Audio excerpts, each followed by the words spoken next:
साथियों राम राम। चैनल को लाइक और सब्सक्राइब करें। कई बार बहुत से व्यक्ति बहुत ही जल्दी निराशा में डूब जाते हैं। किसी भी काम में असफल होने पर वो निराशा के अंधेरे में डूब जाते हैं और अवसाद का शिकार हो जाते हैं। निराशा में क्यों डूबना? यदि समस्या आने पर आप घबरा जाते हैं तो इससे आप अपना दिमागी संतुलन खो बैठते हैं। परमात्मा में असीम शक्ति है। अगर आपके मन में कोई बोझ है तो आप परमात्मा को दे दें, आपके सारे काम सफल होने लग जाएंगे, निराशा ख़त्म होने लग जाएगी। ज़िंदगी में कई बार निराशा आती है, लेकिन निराशा को जीवन पर हावी ना होने दें। निराश व्यक्ति जीवन में ऊब जाता है और कभी कभी कोई भी गलत काम करने पर मजबूर हो जाता है। बार बार गिरकर उठना और चलना ही ज़िंदगी है। यदि आप गिर गए और उठे नहीं तो आप गिरे ही रह जाएंगे और कुछ नहीं कर पाएंगे। गिर के उठ जाए और चलें तो कभी ना कभी सफलता आपके कदम चूमने लग जाएगी। हार कर निराश होकर तो क्यों बैठा?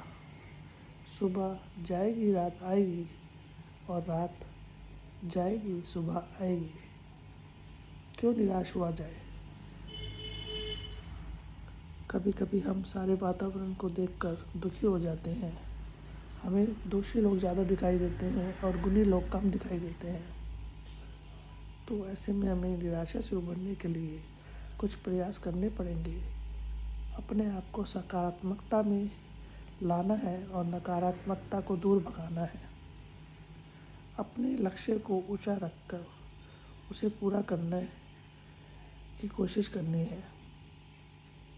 यदि हम जीवन में कोई भी लक्ष्य को पूरा करने में सफल नहीं होते तो हमें अपनी हार को स्वीकार करना है और स्वीकार करके सीखना है। उस हार से सीखकर हमें फिर से आगे बढ़ना है।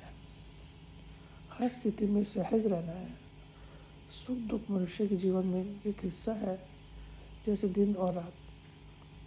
उसी तरह से निराशा और आशा, निराशा भी जीवन का एक हिस्सा है और आती है और चली जाती है। तो उसे अपने निराशा के कारण को हमें पहचानना है और उस पहचान कर उसे हमें दूर करना है कि हम किस कारण से निराश थे। अपने अंदर अपनी योग्यताओं को पहचानना है। जिस काम में हम सक्षम हैं उसे हमें प्राथमिकता देनी है।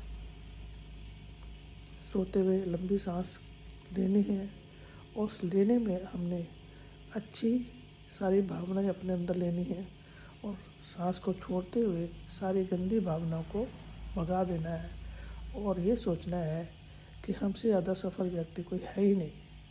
हम जितने सफल हैं उतना कोई नहीं है और हमसे कभी कोई गलती हुई नहीं। याद रखें कि हर फूल कांटों से भरा नहीं होता और हर रात अंधेरी नहीं होती। हर सांप जहरीला नहीं होता। ज़िंदगी की हर तस्वीर धुंधली नहीं होती और हर एक आँख से गिरा हुआ आंसू का किस्सा एक सा नहीं होता। हर जुदाई की शाम भी एक सी नहीं होती। इसीलिए एक कोशिश और कामयाबी का एक ऐसा नुस्खा है जिस पर काली स्याही पोतने वाला गिरने के सिवा उठना नहीं जानता। इसलिए हमें हमेशा याद रखना है कि एक कोशिश और